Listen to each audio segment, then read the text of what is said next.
This is the brand new Galaxy Z Flip7, and here are some previous flips for a quick comparison. So let's go ahead and get that Flip 7 out of the box. First thing we see is that brand new blue. In my opinion, this is the best looking blue that Samsung has ever released. I really love this color. Let's go ahead and pull this out. And we get what we'd expect with a little quick start guide, a USB-C to USB-C cable, and a SIM ejector tool. And now we can take a closer look at the Flip 7 itself. So let's go ahead and pull this film off.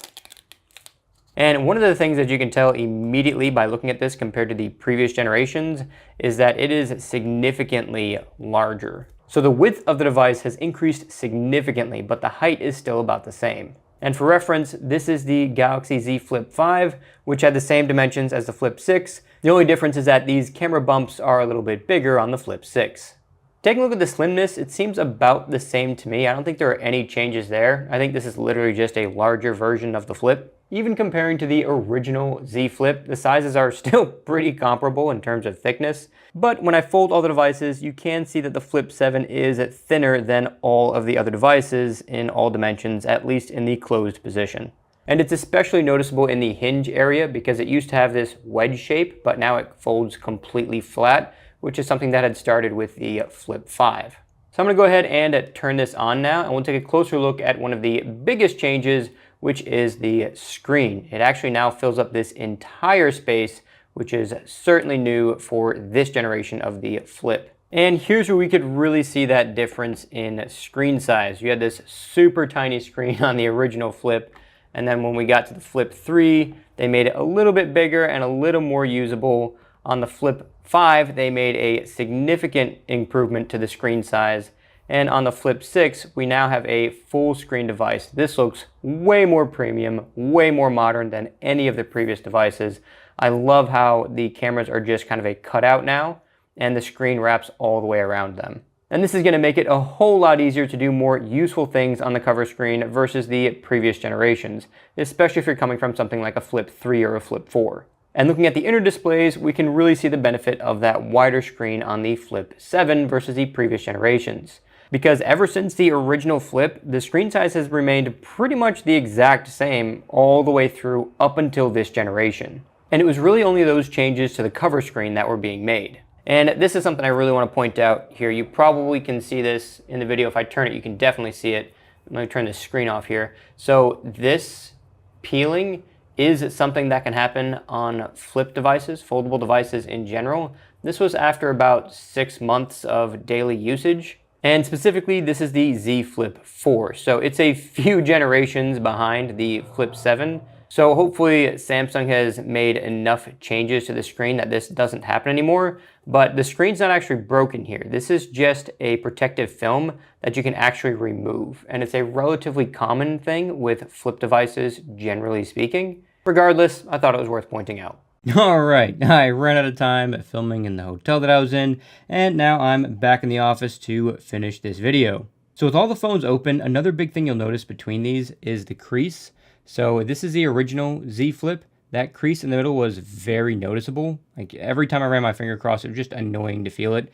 And it was the same for the next few generations as well. Even the Z Flip 5, it's really noticeable. You run your finger across it, you're gonna know it. The crease on the Flip 7 is significantly less noticeable. This is the first big upgrade in terms of reducing crease size in pretty much any of the generations. Now, obviously, the more times you fold this and open it, or just keep it folded for an extended period of time, that crease is going to become a bit more noticeable over time. But we're starting off in a way better position than we did on previous Flips. And another big improvement with the cover display is that it now gets up to 2600 nits, which is a significant increase in brightness compared to the previous generations. The Flip 5 and Flip 6, for example, could only get to 1600 nits on the cover screen. So that means it's going to be a lot easier to use this cover screen on a bright day.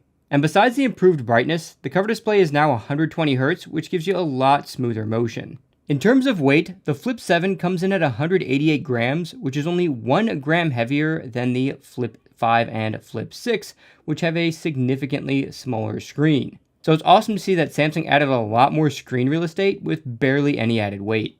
Dust and water resistance remained the same again this year with an IP48 rating.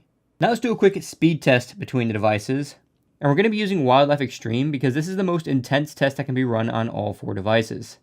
And you can already see a huge difference in frame rate. The original Flip is really struggling to get any frames per second here.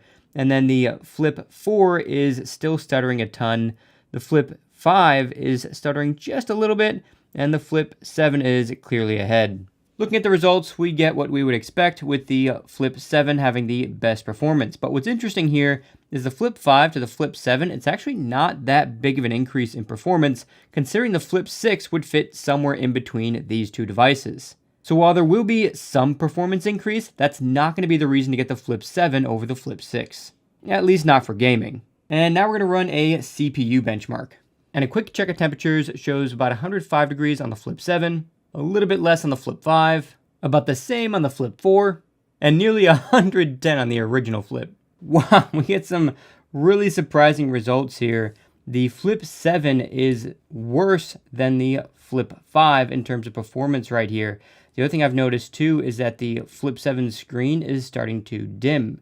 So there seems to be some sort of a performance inefficiency, or maybe it's just that the heat dissipation isn't quite as good on the Flip 7 versus previous generations, which is really surprising because this is a larger footprint. It's a wider screen. So that obviously means more surface area to dissipate heat with. Now, obviously a bigger screen means there's going to be more heat generated by the screen itself, but generally you'd expect a larger device to do better with heat performance. And all of these devices just ran both of those tests back to back, so they each had the same thermal load put on them.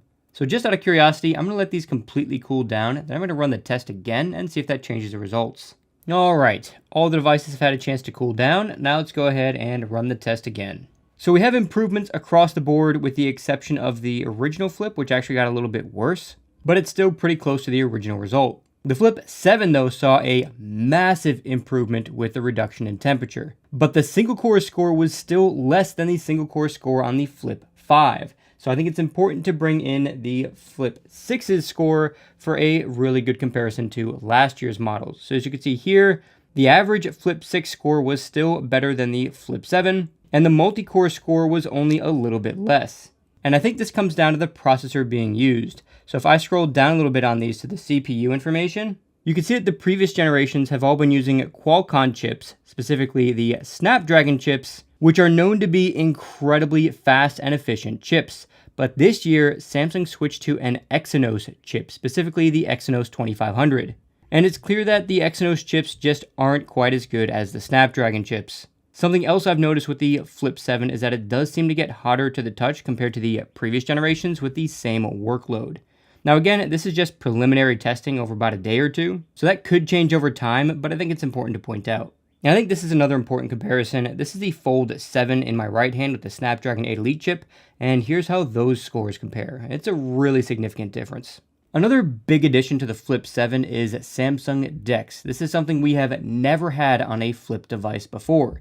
And what this does is give you Samsung's desktop experience. So if you connect the Flip 7 to an external monitor, it'll give you a desktop-like experience that you can connect an external mouse and keyboard to and use your phone like a desktop computer to get real work done. Battery capacity is where we get another big upgrade. So missing here is the Flip 6, which had a 4,000 milliamp hour battery. So compared to last year's Flip, we get a 300 milliamp hour increase.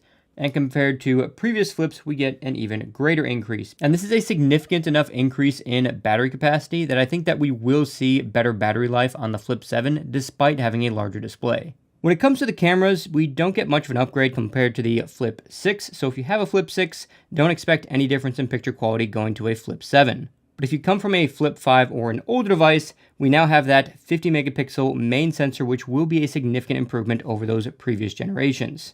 And the main camera remains at 10 megapixels, so I wouldn't expect a big improvement here either, except for improvements in processing. But I personally wouldn't make that be your reason to upgrade. So is the Flip 7 worth the upgrade? Well, it's going to depend heavily on what you're coming from. If you're coming from a Flip 6, then I'd say no, it's not worth the upgrade unless you really want that significantly larger cover screen, as well as that wider inner screen. But you're not going to see an improvement to the cameras, the performance, and probably not really even the battery life moving from the Flip 6 to the Flip 7. If you're coming from a Flip 5, it's the same story, probably not worth the upgrade except for the reasons I've already mentioned, but the other thing you get with the Flip 5 to the Flip 7 is the improved main camera, which will be significantly better. So if you take a lot of pictures, then upgrading from the Flip 5 or any older generation, you are going to see a significant difference in that picture quality moving to the Flip 7. Or you could also just save a little bit of money and get the Flip 6 and still get that better camera. It's not until you get to the Flip 4 or older devices that it really starts to become worth the upgrade, because the display difference between the Flip 4 and older devices and the Flip 7 is huge. Your cover display is just going to be so much more useful, which is kind of the point to these phones, is to be able to use them in the closed position most of the time, and then only open them up if you need to do something like web browsing or something more intense. You'll also see a significant battery improvement coming from one of these older devices, as well as some noticeable processor improvements, and significantly brighter displays both on the inside and outside. That's it for this tech episode.